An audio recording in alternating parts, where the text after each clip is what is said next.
Como sugiere el título, el texto de hoy es un cántico para Mutraben, que significa, un cántico para la muerte del Hijo, presuponiendo la muerte del Hijo unigénito en la cruz.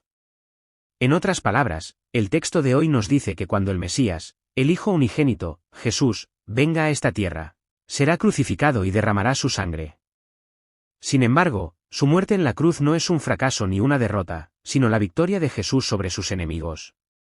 Además, dado que Dios sin duda juzgará a todas las naciones al final del mundo, habla de cómo debe vivir el pueblo de Dios en esta tierra.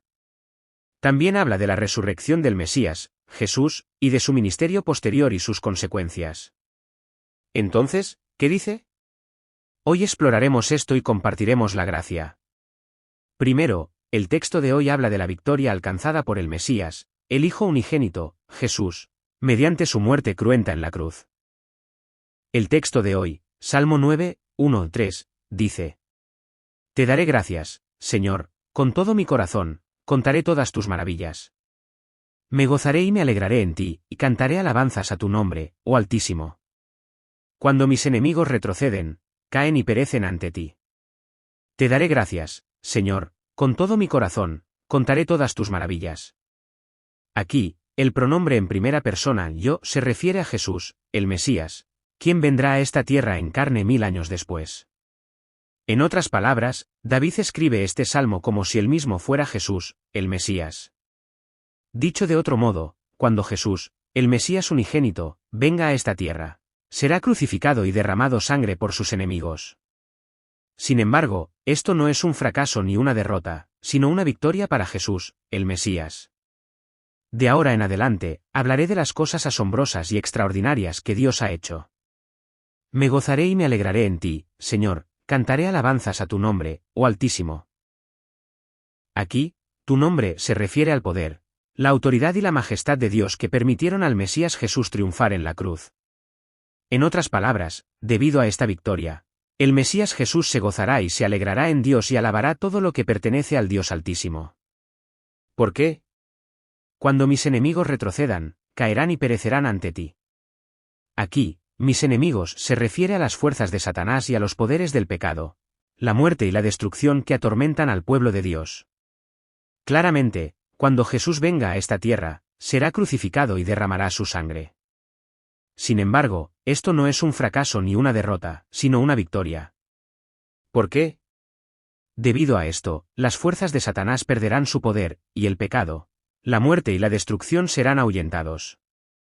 El texto de hoy compara esto con la victoria en una gran batalla. Describe a Jesús obteniendo una gran victoria en esa guerra al derramar su sangre en la cruz. En otras palabras, describe a los enemigos. Satanás, el pecado, la muerte y la destrucción, como si fueran heridos por una espada en un campo de batalla, sangrando y huyendo, o tambaleándose y cayendo hacia la muerte. ¿De qué otra manera se describe esto? El texto de hoy, Salmo 9, 4-6, dice: Porque has defendido mi justicia y mi causa, te sientas en tu trono, juzgando con justicia. Has reprendido a las naciones, has destruido a los malvados, has borrado su nombre para siempre. El enemigo ha sido exterminado, destruido para siempre, las ciudades que has destruido ya no son recordadas. Has defendido mi justicia y mi causa, te sientas en tu trono, juzgando con justicia. Aquí, la palabra justicia significa juicio o juicio. Se usa en sentido redundante con la palabra juicio, que significa contienda, o pleito, que significa controversia, y por lo tanto se refiere a controversias y pleitos contra el Mesías, Jesús. En otras palabras, estos versículos describen la victoria del Mesías, Jesús, en la cruz, como si Dios mismo lo hubiera defendido y juzgado mediante un juicio. En otras palabras, cuando Jesús fue crucificado, muchos creyeron que sangraba y moría en la cruz porque había cometido un pecado. Es decir, porque había cometido el pecado de blasfemia, blasfemando contra Dios. Sin embargo, la victoria del Mesías Jesús en la cruz fue la vindicación de Dios de las disputas y demandas contra él, y también el resultado de su juicio como justo. Reprendió a las naciones, destruyó a los malvados, borró su nombre para siempre. Este versículo habla de las consecuencias de la victoria de Jesús en la cruz. Aquí, naciones, los malvados, es decir, los impíos, y sus nombres se refieren a Satanás, el pecado, la muerte y el poder de la destrucción. Este versículo también evoca imágenes de antiguas guerras de conquista. En otras palabras, mediante la victoria del Mesías Jesús en la cruz, el poder de Satanás, el pecado, la muerte y la destrucción fueron destruidos para siempre. No, al crucificar al Mesías, Jesús, y derramar su sangre, Dios destruiría para siempre el poder de Satanás, el pecado, la muerte y la destrucción. El enemigo ha sido exterminado, destruido para siempre. Las ciudades que has asolado ya no serán recordadas. Estas palabras también se refieren a los resultados de la victoria de Jesús en la cruz, presentándola como si se hubiera logrado mediante una guerra de conquista. Estos enemigos y las ciudades que has asolado también se refieren a los poderes de Satanás, el pecado, la muerte y la destrucción que mencionamos anteriormente. Además, la frase ya no serán recordadas simboliza la destrucción total, la destrucción irreparable. En otras palabras, mediante la victoria de Jesús en la cruz, los poderes de Satanás, el pecado, la muerte y la destrucción fueron destruidos sin posibilidad de reparación. En otras palabras, debido a que Jesús derramó su sangre en la cruz y murió, la ciudad y fortaleza de Satanás, el pecado, la muerte y la destrucción fueron destruidas, por lo que Satanás, el pecado, la muerte y la destrucción nunca más podrán reinar. En segundo lugar, el texto de hoy proclama el juicio de Dios al final del mundo y nos dice que la única manera de escapar de él es refugiarse en Dios. El texto de hoy, Salmo 9, 7-10, dice: Porque el Señor se sienta para siempre, ha preparado su trono para el juicio. Juzga al mundo con justicia y a los pueblos con equidad. El Señor es refugio de los oprimidos, fortaleza en tiempos de angustia. En ti, oh Señor, confiarán los que conocen tu nombre, porque no has abandonado a quienes te buscan. Porque el Señor se sienta para siempre, ha preparado su trono para el juicio. Esta oración es un tiempo perfecto profético que expresa certeza futura. Profetiza sobre el juicio de Dios al final del mundo. Significa que Dios ciertamente juzgará en el futuro. Aquí, la frase se sienta para siempre indica que Dios es rey y juez que gobierna y reina para siempre. Es decir, Dios, el Rey eterno, se sentará en su trono en el futuro y juzgará. Esta frase evoca la imagen de los antiguos reyes juzgando. Establecieron sus tronos en medio de la plaza y juzgaron a su pueblo.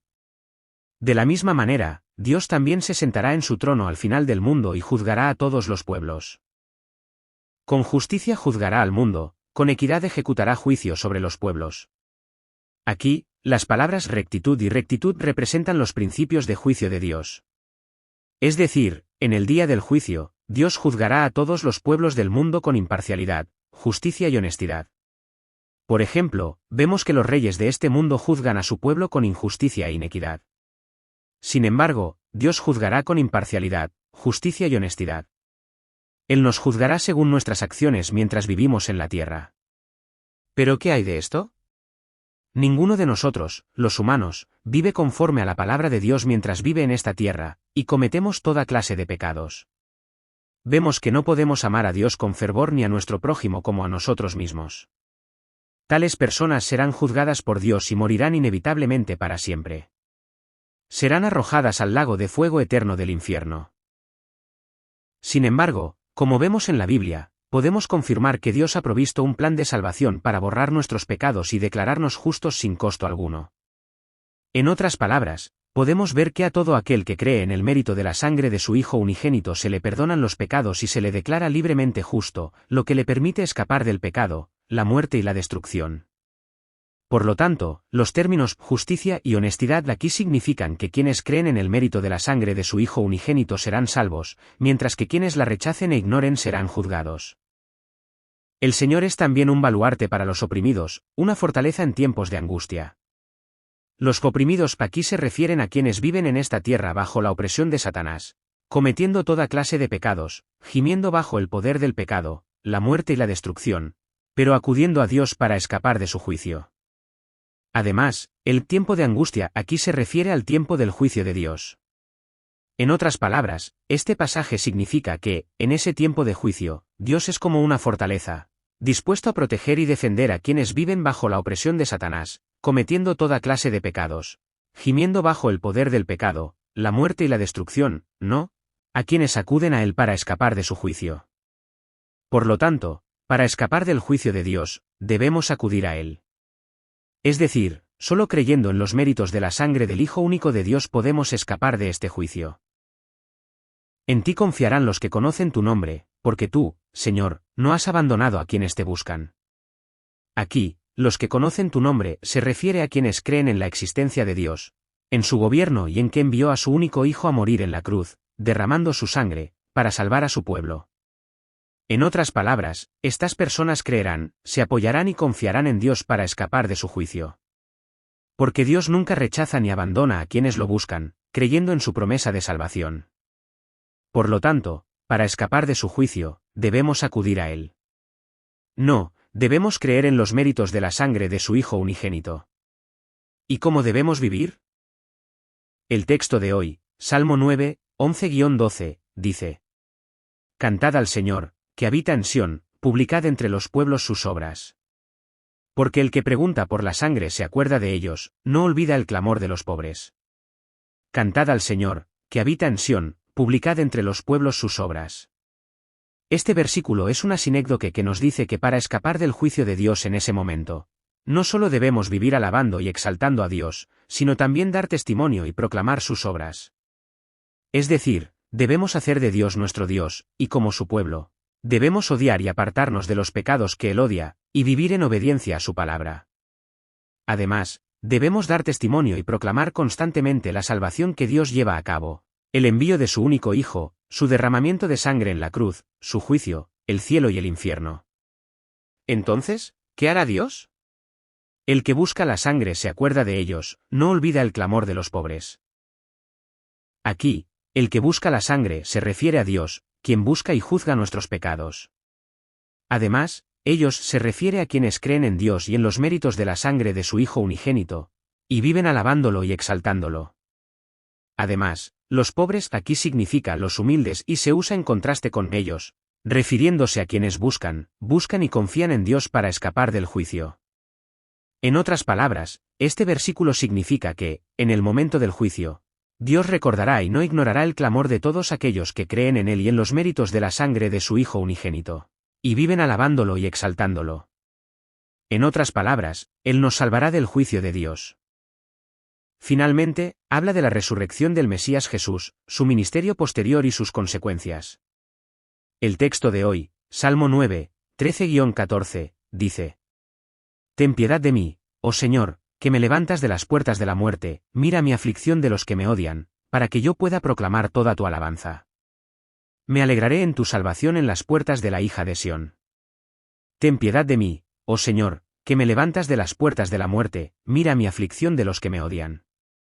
Aquí, el yo en primera persona se refiere al Mesías Jesús, quien derramó su sangre y murió en la cruz. Los odiadores se refieren a Satanás y a los líderes religiosos y políticos de Jerusalén en la época de Jesús, quienes seguían a Satanás. Aquí, las palabras, ten piedad de mí, mira mi miseria, son una petición a Dios para que obre para que pueda resucitar de la muerte en la cruz. Además, las palabras, Señor, que me levantas de las puertas de la muerte, expresan la enorme confianza y fe en que Dios ciertamente resucitará a Jesús, el Mesías, de esa muerte. Entonces, ¿de dónde proviene esta fe y confianza de Jesús, el Mesías? Proviene del pacto de redención hecho eternamente. Es decir, dentro de ese pacto de redención, Dios Padre prometió que cuando Jesús, el Hijo de Dios, viniera a esta tierra en carne, derramara su sangre en la cruz y muriera, lo resucitaría de esa muerte. Por lo tanto, Jesús oró con una fe y convicción tan firmes que Dios Padre obraría para resucitarlo de esa muerte. Entonces proclamaré todas tus alabanzas, me alegraré en tu salvación en las puertas de la hija de Sión. Aquí, la frase, entonces, se refiere al propósito por el cual Dios Padre resucitó al Mesías Jesús de entre los muertos. Es decir, el propósito por el cual Dios Padre resucitó al Mesías Jesús fue para que éste pudiera proclamar la alabanza y la gloria de Dios Padre, y para que pudiera regocijarse en la salvación de Dios en las puertas de la hija de Sión. Aquí, la hija de Sión, significa, un cielo tan hermoso como una hija, un cielo tan bonito como una hija, y un cielo tan encantador como una hija. Además, la puerta de Sión, significa la puerta que conduce al cielo, donde Dios está presente, lo que indica la dirección del ministerio del Mesías Jesús. En otras palabras, después de que el Mesías Jesús resucite, llevará a cabo con gozo su obra de salvación, permitiendo que innumerables almas entren al cielo. Entonces, ¿cuál será el resultado del ministerio del Mesías Jesús? El texto de hoy, Salmo 9, 15-18, dice: Las naciones se hundieron en la fosa que cavaron, en la red que escondieron, sus propios pies quedaron atrapados. El Señor se ha dado a conocer, Él ejecuta juicio. Los malvados están enredados en la obra de sus propias manos. Y Gaion, Selah, los malvados serán llevados al Seol, todas las naciones que se olvidan de Dios. Los necesitados nunca serán olvidados, los pobres nunca serán defraudados. Las naciones se hundieron en la fosa que cavaron, en la red que escondieron, sus propios pies quedaron atrapados. Esta frase está en tiempo profético perfecto y habla de los resultados del ministerio de Jesús, el Mesías. Aquí, las naciones, se refieren a los incrédulos que no creen ni aceptan los méritos de la sangre de su Hijo unigénito. Aquí, pozo y red se refieren a pozos cavados por cazadores o redes tendidas para atrapar presas. Simbolizan los malos pensamientos y maquinaciones de los incrédulos que no creen en el Hijo unigénito de Dios, sino que lo ignoran y lo desprecian. Por ejemplo, vemos a cazadores cavando pozos profundos para atrapar presas, luego colocando redes sobre ellos, camuflándolos con hojas caídas. Sin embargo, después de mucho tiempo, los cazadores necios e insensatos olvidan que han cavado pozos profundos y caen en ellos, muriendo finalmente. Así como en este caso, el Mesías, Jesús, hará todo lo posible por llevar a cabo la obra de salvación. Estos incrédulos se jactarán y exaltarán su propia razón, juicio y sentido común, negándose a aceptarlo, sino que lo ignorarán y lo despreciarán. No, se jactarán y serán arrogantes, pero, en última instancia, sus acciones conducirán inevitablemente a la muerte eterna, la destrucción eterna y el lago de fuego eterno en el infierno. Porque el Señor se ha dado a conocer, ha ejecutado juicio. Los malvados están enredados en la obra de sus propias manos, y Gaion, Selah. Esta oración también está en tiempo profético perfecto, lo que indica que Dios inevitablemente ejecutará juicio para darse a conocer, y los malvados entonces estarán enredados en la obra de sus propias manos.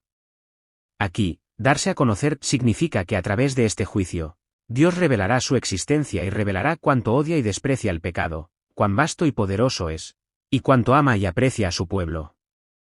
La palabra enredado aquí también significa golpear o dar un golpe. En otras palabras, este pasaje significa que en el futuro, cuando llegue el momento, Dios seguramente se revelará y ejecutará juicio. Cuando eso suceda, los malvados, es decir, los incrédulos, serán castigados por las obras de sus propias manos. En otras palabras, incluso si el Mesías, Jesús, lleva a cabo su obra de salvación, estos incrédulos la rechazarán, ignorándolo y despreciándolo. Sin embargo, sus acciones finalmente resultarán en el mismo resultado que si se golpearan a sí mismos. Es decir, en ese día del juicio, exclamarán, «¡Wow! Dios realmente vive», y se golpean el pecho con arrepentimiento. Los malvados serán trasladados al Hades, al igual que todas las naciones que se olvidan de Dios. Aquí, Hades, se refiere al lago de fuego del infierno. En otras palabras, todos los incrédulos que ignoraron y despreciaron la obra salvadora del Mesías, Jesús, serán juzgados por Dios en el día del juicio y arrojados al lago de fuego eterno. Esto se aplicará a todas las personas en esta tierra, sin importar su raza, género, edad, riqueza o posición social. Por otro lado, ¿qué nos sucederá a nosotros, el pueblo de Dios? Porque el necesitado nunca será olvidado, y el pobre nunca será defraudado. Aquí, necesitado y pobre, se refieren a aquellos que son conscientes de sus propias deficiencias e incompetencias, y que reconocen que son pecadores destinados a la muerte eterna debido a sus pecados. Por lo tanto, buscan los méritos de la sangre de su Hijo unigénito para escapar de la mano de Dios. Juicio. Además, la frase, nunca será olvidada, puede traducirse literalmente como, nunca se desvanecerá. Aquí, la frase, los pobres nunca serán defraudados, puede traducirse literalmente como, la esperanza de los pobres nunca perecerá.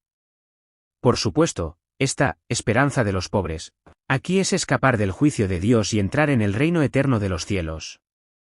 En otras palabras, este versículo significa que quienes creen en los méritos de la sangre del Mesías, el Hijo unigénito, nunca se desvanecerán y entrarán al cielo para vivir para siempre. Pero, ¿qué les sucederá a los malvados que no creen en los méritos de la sangre del Mesías, Jesucristo? El texto de hoy, Salmo 9, 19-20, dice: Levántate, oh Señor. No triunfen los hijos de los hombres, sean juzgadas las naciones ante tus ojos. Infunde temor en ellos, oh Señor, sepan las naciones que no son más que hombres. Selah. Levántate, oh Señor. No triunfen los hijos de los hombres, sean juzgadas las naciones ante tus ojos. Esta es la oración de Jesús, el Mesías, quien un día vendría a esta tierra. Sin embargo, esta oración de Jesús, el Mesías, puede considerarse una proclamación profética, ya que sin duda se cumplirá. En otras palabras, a través de la oración de Jesús, el Mesías, este versículo enfatiza una vez más el juicio de Dios sobre quienes no creen en los méritos de la sangre de su Hijo unigénito, Jesucristo. De hecho, el juicio de Dios sobre los malvados en el futuro es absolutamente seguro.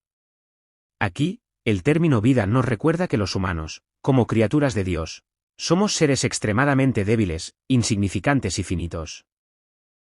En otras palabras, como criaturas de Dios, debemos vivir alabando y exaltando a Dios, nuestro Creador. Sin embargo, debido a nuestra arrogancia, corrupción, depravación, necedad y estupidez, continuamos oponiéndonos y rebelándonos contra Dios hasta el final. En otras palabras, este pasaje significa que la oposición y rebelión de estas personas malvadas contra Dios nunca triunfará y que, inevitablemente enfrentarán el juicio de Dios. De hecho, estas personas, mientras vivían en esta tierra, no creían en la existencia de Dios y confiaban en que, incluso si el juicio de Dios ocurriera, ellos mismos no serían juzgados. Sin embargo, cuando llegue ese día del juicio, reconocerán la existencia de Dios, se darán cuenta del error de su juicio, enfrentarán el juicio de Dios y serán arrojados al lago de fuego eterno. Teman, oh Señor, sepan las naciones que no son más que mortales. Selah. La frase teman aquí describe el temor que sienten estos malvados al caer en el lago de fuego eterno. Además, la frase sabiendo que no son más que mortales significa que solo cuando llegue el momento del juicio, estos malvados se darán cuenta y lamentarán que son criaturas insignificantes, destinadas a la destrucción eterna debido a sus pecados. En otras palabras, este versículo significa que, como resultado de ese juicio, estos malvados caerán en el lago de fuego eterno del infierno, lamentándose con miedo, terror y tristeza. Oh, debía haber servido a Dios. Oh, debía haber creído en los méritos de la sangre de Jesucristo. Ahora estoy condenado a la destrucción eterna. Solo entonces se arrepentirán y llorarán. Señor, que me levantas de las puertas de la muerte. Oh, Dios. Gracias. Gracias. Te amo. Vemos que nuestra salvación se debe únicamente al amor y el celo de Dios. Que nos bendigas para que podamos ser quienes alaben y exalten la gracia y el amor de Dios, quien nos salvó de la destrucción eterna. Te bendecimos y oramos en el nombre de Jesús, quien nos salvó. Amén. Haga clic en el nombre de la iglesia para escuchar más.